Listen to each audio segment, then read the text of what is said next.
بدي أشرح بشكل قصة أو رواية، يعني يا رب إنها ما تأخذ معي هالوقت الكثير لأنه أنا فهمتها يعني بشكل حلو.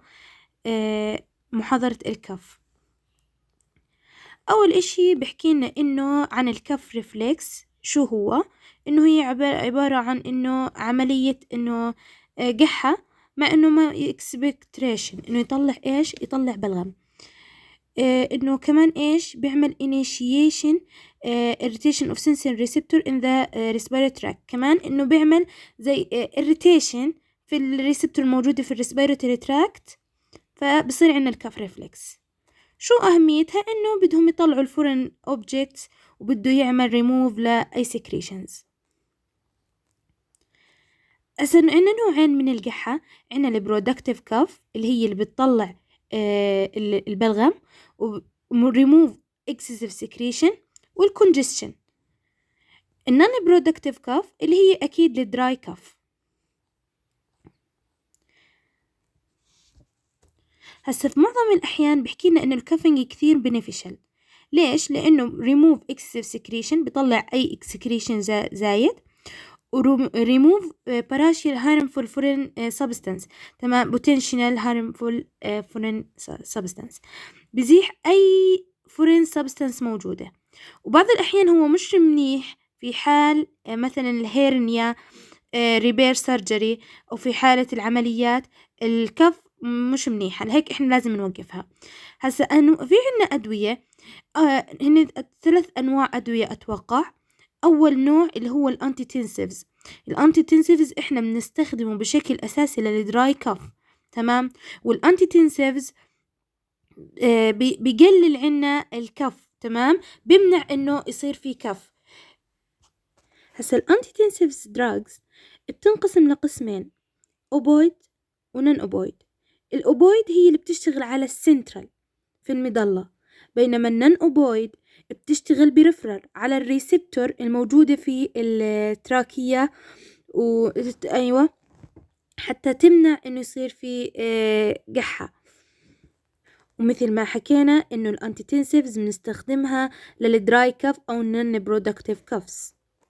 وفي عنا كمان أدوية ثانية بنستخدمها اللي هن البرونكو دايليترز، أكيد الأنتي هيستامين واللوكال أنستيك، هذول كلهن أدوية بنستخدمهن بالإضافة للأنتيتنسيفز حتى نوقف إيش الكف. أول إشي حكينا عن الأوبويد. زي ما حكينا إنه إحنا نحكي عن الأوبويد هي اللي بتشتغل سنترال. تمام، وسبرس تعمل سبرس للكف. في عنا 4 أدوية يعني هي من جماعة الأوبويد بتشتغل سنترال. أنا عملت إلهن زي قصة، إنه في عنا كلوب اللي هي كلب. تمام، شو اسمه؟ ديكسترا. تمام، الكلب اسمه ديكسترا. هو مش جود، مش كويس من كود. طيب، فإنه الله عاقبه وخلاه عطشان، هايدرو. تمام، هايدرو يعني عطشان، فإنه كودايين، هايدرو كودون، وديكستروميثورفان، والكلوبيوتينول. زي ما حكينا كلوب هي زي ما حكينا الكلب، ديكستر مش جود مش كويس، فإنه عطش، فإنه الله خلاه عطشان هو هايدرو. تمام، أول إشي نبدأ في الكودايين. تمام، إنه هو مش جود مش كويس. تمام، زي ما حكينا إنه هو أوبويد أو ناركوتيك، الاسم الثاني للأوبويد أنالجيسيك. وزي ما حكينا إنه هو من عائلة الأنتيتنسيف، بيشتغل بشكل مباشر على السنترال.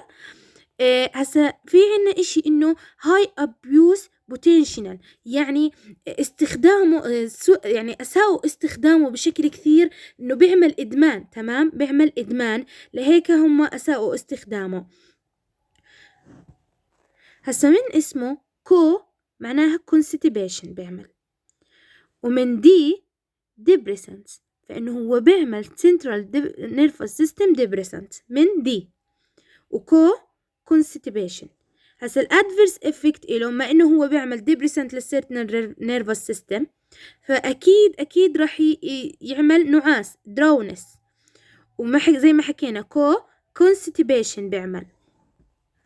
هسا هذول طبعا من اكثر من 10% بصير عندهم نعاس وكونستيبيشن. هالساعة 1-10% بصير عندهم adverse effect. أول إشي بدنا نحكي إنه أو الكودايين ما بده يطلع برا الجسم ولا بده يدخل برا الجسم. كيف يعني؟ ما بده يطلع برا الجسم لما يشتغل على الجيو decrease urination، ما بده يطلع اليوراين، تمام؟ فإنه كيف بيعمل يوريتال اسبازم. وما بده يدخل على الجسم من حيث الجي اي، تمام؟ بيعمل انوركسيا، تمام؟ يعني فقدان الشهية، ما بده يدخل طعام على جسمه. وبيعمل كمان على الريسبيراتوري سيستم، ما بده يفوت هواء على جسمه، فبيعمل shortening of breathing، تمام؟ وديسبينيا، تمام؟ هو ما بده يفوت هواء على جسمه الكودايين. لهيك هو انه احنا ما لازم نستخدمه مع الناس اللي عندهم respiratory disorder، تمام؟ ما انه ما بده يدخل، تمام، انوركسيا اكيد ما راح يدخل زي المي، يعني هو مش اشي علمي، بس انه عشان نفهمها ونقربها وتضلها راكزة، انه ما بده يدخل مية، فانه اكيد راح يصير في عنده جفاف في الفم اللي هو اكزيروميا. تمام. هسا حكينا انه ما بده يطلع، ما بده يدخل، راح يطلع اشي واحد بس اللي هو راح يطلع على السكن، اللي هو الراش والارتكاريا. هسا شو تأثيره على السنترال نيرفس سيستم؟ اكيد ما انه عمل نعاس راح يعمل دوار ديسنس، راح يعمل كونفيوجن من قربوها للكونستيبيشن، راح يعمل كونفيوجن. ماليزيا وهدك، من ملاك، احكوا ملاك توجع الراس، فبنحكي ماليزيا من ملاك، هدك توجع الراس، تمام. واكيد ما انه عمل سنترال نيرفس سيستم ستيميوليشن، تمام، حكينا هذول من 1 ل10%، فانه اكيد يعني كيف حكوا انه stimulation بيضل يفكر، فاكيد راح يصير معه هيدك، تمام. central nervous system stimulation، هيدك، ماليزيا، confusion، وديسنس اللي هو الدوار، اكيد لانه نعس، تمام. ريستنس والايفوريا، خلص هيك احفظوها، يعني ما عرفت ايش اقربها. ثاني اشي بدنا نيجي على الكلب ديكسترو. الكلب ديكسترو هذا الكلب ايش؟ اول اشي احنا بدنا زي ما حكينا الله عاقبه لازم يعطش، بس انه يعني هو ما راح يعطش كثير وما راح يشرب من مرة مية، راح ياخذ دروب نقاط 4، بس 4 ملي جرام راح ياخذ. بينما اذا صار كويس راح نعطيه تيبل وسيرب 15، نحكي يلا خلص يعني احنا راح نزيدك، نعطيه 15 دروب 4. وزي ما حكينا انه الديكسترو هو الدراي كاف، ليش؟ لانه هو من عائلة الانتيتنسيف وهو من عائلة الاوبويدز. هسا ديكسترا بحب كلبة، شو اسمها؟ ليفور فانول، تمام. هاي الكلبة ايزومريك إله، بس شو اللي بيختلف عنه؟ انه الكلبة هادية انالجيسك، بينما ديكستر مش انالجيسك، مش هادي. وبنرجع نكرر انه ديكسترو من عائلة الاوبويدز، والاوبويدز بتشتغل سنترال، فانه اكيد لما يشتغل على السنترال راح يزيد عنا الثريشود. ما انه زاد عنا الثريشود، لما الواحد بده يقح يعمل كافينج، راح يلاقي الثريشود كثير بعيد، فانه ما راح يصير في عنا الكافينج ريفلكس. ومفعوله نفس مفعول الكودايين في انه يوقف عملية الكافينج ريفلكس. هسا بحكي انه هو ما بيوقف ايش؟ not inhibit ciliary activity، يعني هو ولا بتدخل في السلية بتشتغل على راحتها، ما له دخل في السلية. هسا ديكسترا حكينا احنا بدنا نعطشه، تمام، فانه مجرد يعني كيف واحد عطشان مجرد ما تعطيه شوية مية بسرعة بصير له absorbed، بسرعة بيشرب هاي المية. إذن rapidly absorbed from gastrointestinal tract، وتأثيره من 15 ل 30 دقيقة، تمام. مجرد ما احنا عطشناه من 15 ل 30 دقيقة، بينما الشغل بيظل من 3 ل 6 ساعات. وبنرجع بنحكي إنه الادفيرس افكت إله ممكن يعمل excitement and mental confusion، تهيج في العقل وتشنجات، تمام. هسا إذا أعطينا نسبة عالية كثير هاي دوز من الديكسترو، تمام، شربناه كثير مية، ديكسترو راح يعني يصير يعني من مرة يصير مش كويس، تمام؟ فراح يصير فيه له آثار نفسية، راح يصير كثير نشيط، هايبر اكتيفيتي، تمام؟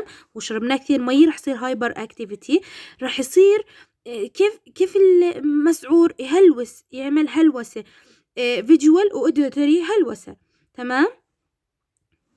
شو الكمية اللي هي ممكن إنها تعمل هذول الأشياء؟ اللي هي 20 تابلت. أنتم متخيلين قديش زدنا؟ 20 تابلت 300 ملي جرام من الديكسترو بتعمل إنها هايبر أكتيفيتي أند فيجوال أوديتوري هالوسنس.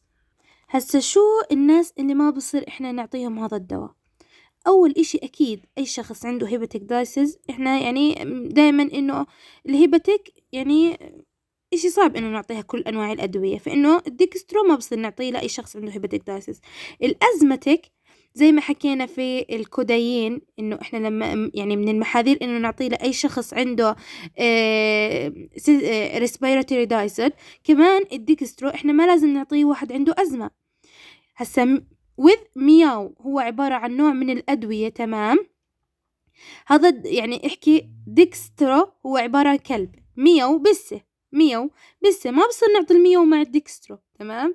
أكيد يعني مياو ما بصير يظلها مع البسة. إذا ظل الكلب مع مياو راح يظله يهلوس إنه راح لازم يأكلها، راح يصير عنده الديليريوم، هذيان، إنه هو كمان يهذي لازم أكل البسة، يهلوس ويهذي، وهايبر بايركسيا درجة حرارته بترتفع، أنا لازم أكلها.